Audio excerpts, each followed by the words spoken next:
কক্সবাজারের আন্তর্জাতিক সম্মেলনের আর খবর নিয়ে আমাদের সাথে যুক্ত হচ্ছেন সহকর্মী মুজাহিরুল হক রুমেন। রুমেন, প্রধান উপদেষ্টা 7টি প্রস্তাবনা তুলে ধরেছেন। এই প্রস্তাবনাগুলো বিষয়ে রোহিঙ্গা সদস্যরা যারা রয়েছেন এবং বক্তারা রয়েছেন যারা, তারা কি বলেছেন বিস্তারিত যদি একটু বলেন। Our political leadership here, that what the political leaders can do. Okay, I think that our panelists, especially our Rohingya brothers and sisters, দেখুন, আজকের এই সম্মেলনে প্রধান উপদেষ্টার যে বক্তব্য সেখানে কিন্তু বারবারই উঠে এসেছে আপনার প্রতিবেশী দেশগুলো এবং যারা বিশ্বের নেতৃত্ব দিচ্ছেন বিশ্ব নেতাদের কাছে বারবার বলছিলেন যে এটি একটি চরম অমানবিক কর্মকাণ্ড যেটি হচ্ছে মিয়ানমারে ঘটছে। সেটি আজকে আপনার রোহিঙ্গাদের উপরে যে নির্যাতন শুরু হয়েছিল 2017 সালের এই দিনে, ভয়াবহ আক্রমণ যেটা শুরু হয়েছিল, অনেক মানুষকে মেরে ফেলা হয়েছিল, যার ফলে ওই সময়ে 3 থেকে 4 সপ্তাহের মধ্যে প্রায় 8 লাখ রোহিঙ্গা বাংলাদেশে ঢুকেছে, যার পরিমাণ এখন প্রায় 13 লাখেরও বেশি।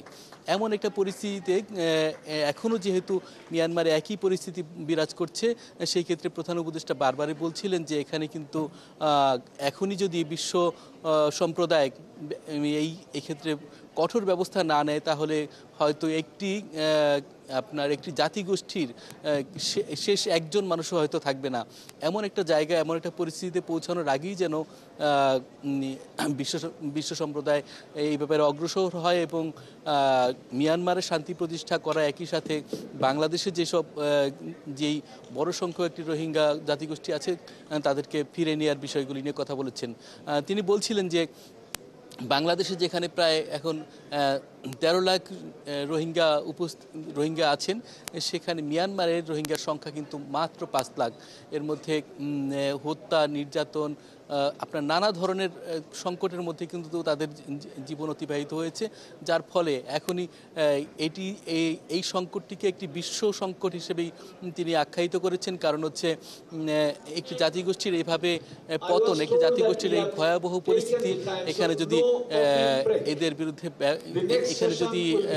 এই সংকট সমাধানে সঠিক উদ্যোগ না নেওয়া হয় তাহলে এটি কিন্তু আসলে বিশ্বে একটা চরম মানবিক বিপর্যয়ের একটা দৃষ্টান্ত হিসেবে থাকবে। একই সাথে বাংলাদেশে যে রোহিঙ্গারা আছেন তাদের জন্য বিশ্ব সহায়তার একটা বড় বিষয় ছিল, যেটি হচ্ছে শুরু থেকে একটা বড় সাপোর্ট পেয়ে আসছিল, যেটা গত বছরে হচ্ছে আপনার তা অর্ধেকেরও নিচে নেমে এসেছে। সেই জায়গা থেকে তাদের কিন্তু স্কুলগুলো বন্ধ হয়ে গেছে, বাচ্চারা শিক্ষা নিতে পারছে না। এমন পরিস্থিতির মধ্য দিয়ে তারা যেই অর্থনৈতিক দৈন্যতার কারণে খাদ্য এবং স্বাস্থ্যের ক্ষেত্রে চরম বিপর্যয়ের মধ্যে আছে, এই সংকটগুলো সমাধানের ক্ষেত্রে যেন আন্তর্জাতিক সম্প্রদায় এগিয়ে আসে এবং তাদের জন্য সাহায্যের হাত বাড়িয়ে দেয়।